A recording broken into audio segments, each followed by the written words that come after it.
English की book का मेरे पास पेज नंबर है जी 159।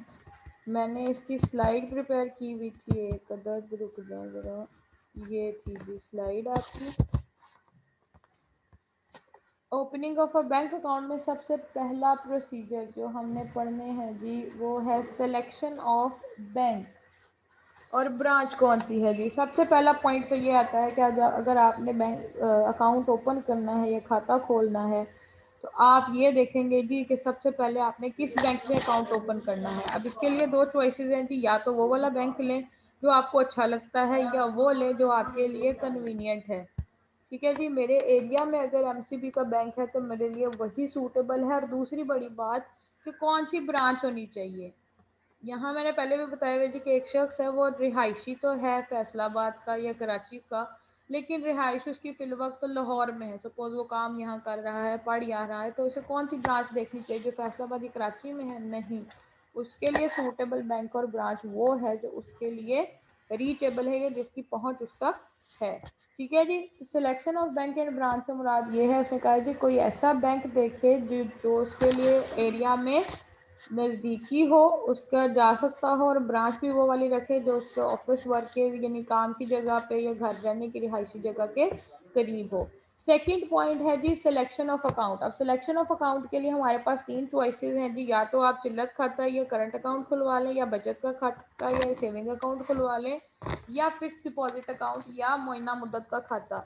अब ये डिपेंड करता है आपके काम पे और आपके काम की नेचर पे कि या आप किस तरह के शख्स हैं। जब हमने टाइप्स ऑफ अकाउंट के खातों की इकसाम पढ़ी थी तब हमने डिफरेंट अकाउंट मतलब खातों की इकसाम पढ़ी थी, उसमें साथ ये भी लिखा था जी कि चिल्लत खाता या current account is suitable for business man, यानी वो सिर्फ कारोबारी अफराद के लिए होता है। सेविंग अकाउंट या बचत का खाता उन लोगों के लिए होता है जो कि आपके पेशावर अफराद होते हैं, मीन सैलरीड पर्सन या तनख्वाहदार तबका होता है, उनके लिए आपका सेविंग अकाउंट है। और ऐसे लोग जिनके पास बहुत ज़्यादा पैसा है और वो इस्तेमाल नहीं करना चाहते हैं, उसको सेव करना चाहते हैं, कहीं जोड़ के रखना चाहते हैं, उनके लिए आपका फिक्स डिपॉजिट अकाउंट था। ठीक है जी। अब सिलेक्शन ऑफ अकाउंट में आपने अपनी कैटेगरी देखनी है। अगर तो आप बिजनेसमैन हैं तो करंट अकाउंट खोल लें, अगर आप तनख्वाहदार हैं यानी कि आप कहीं एम्प्लॉयमेंट करते हैं या कहीं नौकरी करते हैं तो आप अपने लिए वो वाला अकाउंट देख लें जी, सेविंग अकाउंट। और लास्ट वाला है जी अगर आपके पास बहुत सारे पैसे हैं और आप उनको खर्च नहीं करना चाहते यानी जोड़ के रखना चाहते हैं तो फिर आप अपने लिए फिक्स डिपॉजिट अकाउंट खोल लें। उसके बाद है जी third option contact with bank, यानी अब आपने क्या करना है, बैंक से राब्ता करना है। किस चीज़ के लिए?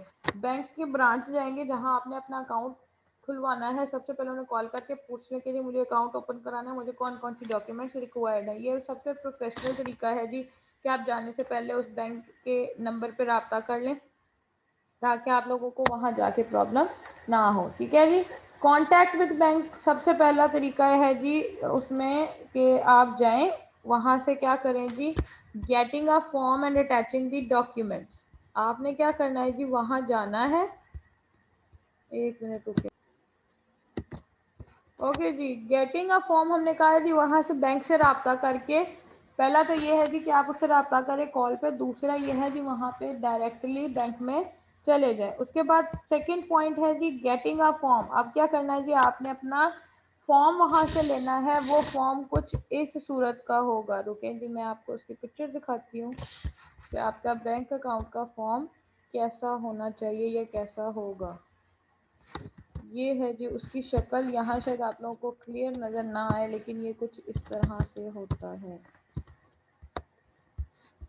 इसमें आपका नाम लिखा होगा जी, सबसे पहले वो नाम लिखेगा, उसके बाद आपका फादर नेम होगा, CNIC होगा, आपका ऑक्यूपेशन, आपका रिलीजन क्या है, आपका फ़िका क्या है, आपका CNIC नंबर क्या है, डेट ऑफ बर्थ क्या है, मोबाइल नंबर, इन शॉर्ट सारी चीज़ें आपने इस फॉर्म में फिल करनी है। ठीक है जी। आपको यहाँ पे वो ये कह रहा है, आपकी बुक में उसने लिख दिया हुआ है कि अ printed form is use for opening the account. हाँ, ये प्रिंटेड होता है, कभी भी इसकी फ़ोटो कॉपी नहीं होगी, और ये कलर्ड फॉर्म में होगा। हर बैंक ने अपने अकॉर्डिंगली, जिस तरह सपोज HBL का है वो ग्रीन कलर का है, MCB का है वो थोड़ा डार्क ग्रीन और वाइट कलर में होगा, यानी बैंक ने अपने कलर्स के हिसाब से इनको प्रिंट करवाया होता है। और हर अकाउंट टाइप के लिए, अच्छा यहाँ पे लिखा हुआ है हर अकाउंट टाइप के लिए डिफरेंट फॉर्म होता है। लेकिन वो बैंक टू बैंक वेरी करता है। मैंने जो एमसीबी का फॉर्म देखा हुआ है या यूबीएल का देखा हुआ है, मोस्टली उसमें क्या होता है जी, एक पूरी कॉपी या बुकलेट टाइप बनी होती है 8 से 10 पेजेस की, और उसके ऊपर लिखा होता है जी फर्स्ट पेज पे कि आप अपनी पर्सनल डिटेल्स दे दें। सेकंड पेज पे ये होता है जी अगर आप इंडिविजुअल अकाउंट होल्डर हैं यानी अकेले हैं तो कौन सी रिक्वायरमेंट्स आपने फुलफिल करनी है। अगर आप ज्वाइंट अकाउंट यानी अगर हस्बैंड वाइफ या दो पार्टनर्स हैं वो अकाउंट ओपन करवा रहे हैं तो वो किस तरह से, यानी एक ही फॉर्म में उसने हर तरह के अकाउंट होल्डर के लिए इंफॉर्मेशन मांगी होती है। और आपसे बैंक क्या करता है जी, नॉर्मली वो खुद फॉर्म फिल करवाते हैं आपकी रिक्वायरमेंट्स के अकॉर्डिंगली। अब वो कहते हैं जी following are the contents of this form, क्या क्या उसमें फिल करना होता है जी। नेम ऑफ अकाउंट होल्डर, आपका एड्रेस लिखना होता है, आपने अपना प्रोफेशन लिखना होता है। अच्छा, जब ये प्रोफेशन लिखते हैं ना, ये लिखा जाता है मोस्टली फॉर बिजनेसमैन या आपके सेविंग अकाउंट के लिए। वो भी बताती हूँ कि क्यों लिखा जाता है, क्योंकि आगे आपने डॉक्यूमेंट्स अटैच करनी होती हैं। आइडेंटिटी कार्ड यानी आपका आईडी कार्ड नंबर, आपका टेलीफोन नंबर, आपका नाम, address, account number and introducer यानी आपको उस बैंक में लेके कौन आ रहा है, आप किसके रेफरेंस से आ रहे हैं, ये भी आपने टिक करना होता है। ये एसबीपी ने इसकी रिक्वायरमेंट्स ख़त्म कर दी हैं, यहाँ पे उसने साथ ही लिख दिया 2007 में कि जी सॉरी, वो name address and account number of introducer का मतलब है जो आपको ला रहा है उसका नाम, अब ये यहाँ पे फिल आउट नहीं किया जाता। अमाउंट टू बी डिपॉजिटेड आपके सिग्नेचर होते हैं, नाम और बैंक का ब्रांच नंबर या ब्रांच कौन सी है वो भी लिखी जाती है, और आपके अकाउंट ओपनिंग की डेट लिखी जाती है। अब मोस्ट इम्पॉर्टेंट पॉइंट है जी अटैचिंग ऑफ डॉक्यूमेंट। अगर तो आप सिंगल या सोल ट्रेडर हैं या मतलब सिंपल से एक अकाउंट होल्डर हैं, यानी आपका कोई बिजनेस नहीं है, आप सिर्फ सेविंग अकाउंट ओपन करवाना चाह रहे हैं, तो आपसे आपके सीएनआईसी की कॉपी यानी आईडी कार्ड की कॉपी मांगी जाएगी।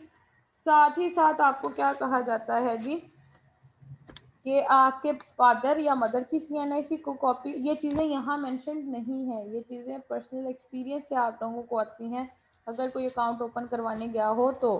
ठीक है जी, अगर आप इंडिविजुअल अकाउंट होल्डर हैं यानी आप सिर्फ अकेले शख्स हैं जो अकाउंट ओपन करा रहे हैं, तो आपके अपनी सीएनआईसी की कॉपी आपको साथ अटैच करनी होती है, अपने मदर या फादर के सीएनआईसी की फ़ोटोकॉपी। ठीक है, और साथ में आपसे आपका रीसेंट यानी बहुत जो पिछले महीने 1-2 महीने पहले का बिजली का या गैस का bill, to confirm your address कि आप लोग पेयर हैं या नहीं है, कहीं डिफ़ॉल्टर तो नहीं है। अब तो खैर डिफ़ॉल्टर या दिवालिया होने का पता तभी चल जाता है जब आप लोगों का सीएनआईसी कार्ड एंटर किया जाता है और उसको वेरीफाई किया जाता है, तो पता चल जाता है आप पहले किस किस बैंक में फ्रॉडुलेंट एक्टिविटीज़ की वजह से डिफ़ॉल्टर हो गए हैं। ठीक है जी, उसके बाद आपकी बुक में उसने पार्टनरशिप के लिए अलहदा वो मांगी हुई है डॉक्यूमेंट्स, कंपनी के लिए अलहदा लिखी हुई है, नॉन ट्रेडिंग के लिए अलहदा दी हुई है, वो आपने एक दफ़ा सिर्फ देख लेनी है। ठीक है जी, अगर कोई शख्स इलिटरेट या जाहिल मतलब अनपढ़ शख्स है, सॉरी जाहिल का वर्ड तो नहीं यूज़ करना चाहिए, अनपढ़ शख्स है, तो उसके लिए उसका अंगूठा लगाते हैं। ठीक है जी, अंगूठा लिया जाता है, उसकी तस्वीर ली जाती है या उसके बेफॉर्म या शनाख्ती कार्ड की फ़ोटोकॉपी ही ली जाएगी। ये जब आपके आगे टाइप्स ऑफ अकाउंट होल्डर में आएगा तब ये सब चीज़ें आप दोबारा से पढ़ेंगे। चौथी चीज़ है जी स्पेसिमन कार्ड सिग्नेचर। जब आपने फॉर्म जमा करा दिया वो सारी डॉक्यूमेंट साथ अटैच करके, तो आपको एक कार्ड मिलेगा जो कि कुछ इस शक्ल का होता है। जी ये है जी वो कार्ड जो मैं कहती थी क्लास में भी कि मैं आप लोगों को ला के दिखाऊंगी। यहाँ लिखा जाता है जी आपका अकाउंट नंबर, और ये अभी आपको इशू नहीं होता इसीलिए हम नहीं लिखते। हमने क्या करना होता है जी, जब अकाउंट ओपन करवा रहे होते हैं तो यहाँ अपना नाम कैपिटल लेटर्स में लिखना है दोनों तरफ, और यहाँ पे एक दफ़ा इधर सिग्नेचर और एक दफ़ा इधर सिग्नेचर, जो भी आप अपने अकाउंट के लिए मतलब रखना चाह रहे हैं कि जी मैं सारी ज़िंदगी अकाउंट के सिग्नेचर चेकबुक पे ऐसे करूँगा, 2 दफ़ा किए जाते हैं, ताकि दोनों दफ़ा में अगर अच्छा अगर तो आपका हैंड राइटिंग एक जैसी है या कह लें जी तो वो दोनों दफ़ा कुछ ना कुछ चेंज ज़रूर रहेगा। आपके बैंकिंग में ये लॉजिक है जी कि ये जो स्पेसिमन सिग्नेचर्स हैं इसमें वो कोई एक चीज़ एज ए हिंट रखते हैं जो कि ये वेरीफाई करने के लिए होती है कि आपके सिग्नेचर सही हैं या नहीं। 2 दफ़ा इसीलिए करवाए जाते हैं कि दोनों दफ़ा अकाउंट होल्डर जब भी सिग्नेचर करेगा उनमें कहीं ना कहीं थोड़ा सा चेंज आएगा। आपके बैंकिंग की सबसे बड़ी लॉजिक ये है जी, जो लोग 2 नंबरी लगा के पैसे निकलवाते हैं या आपके अकाउंट में गलत चेक मतलब भेजते हैं या किसी और के अकाउंट को चोरी करके सिग्नेचर करते हैं, तो उनके सिग्नेचर्स हमेशा मैच्ड होंगे सब के सब, उनमें कहीं भी कोई भी चेंज नहीं आएगा, क्योंकि कॉपी करते हुए वो बहुत ध्यान से कॉपी करेगा।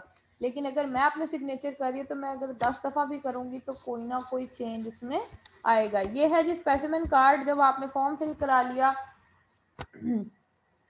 साथ ही साथ आपने डॉक्यूमेंट जमा करा दी तो आपको ये स्पेसिमेन सिग्नेचर कार्ड मिला जिसके ऊपर आपने 2 दफ़ा सिग्नेचर करके बैंक के हवाले कर देने हैं। अब बैंक क्या करेगा जी, आपको अकाउंट नंबर इशू किया जाएगा उसी टाइम जब आपने वो स्पेसिमेन सिग्नेचर कार्ड, आप तो खैर आपके मोबाइल फ़ोन आ गए हैं तो आपको फ़ौरन से एक टेक्स्ट मैसेज आ जाता है जी कि आपका ये मतलब इस नंबर का अकाउंट नंबर आपका आता है कि आपका अकाउंट फलां फलां बैंक में ओपन कर दिया गया है। उसके बाद आपने क्या करना है जी, आपने अमाउंट डिपॉजिट करानी है और कुछ डॉक्यूमेंट्स होंगी जी जो आपको इशू कर दी जाएंगी। ठीक है जी, यानी पहले आपने क्या किया, आपको अकाउंट नंबर आ गया, आप गए आपने अकाउंट में, अच्छा बगैर अमाउंट डिपॉजिट किए भी आपका अकाउंट अब ओपन हो जाता है, कोई मिनिमम बैलेंस की रिक्वायरमेंट नहीं। पहले अकाउंट ओपन होता है उसके बाद आप अमाउंट डिपॉजिट कराते हैं। पहले ये होता था कि आपके उसी फॉर्म के साथ वो एक 500 या 1000 रुपया ले लेते, फिर कहते थे जी ये हम आपके अकाउंट में डिपॉजिट कर देंगे, अकाउंट खुल जाएगा। और समटाइम किसी डिस्क्रिपेंसी की वजह से वो अकाउंट भी नहीं खुलता था, पैसे भी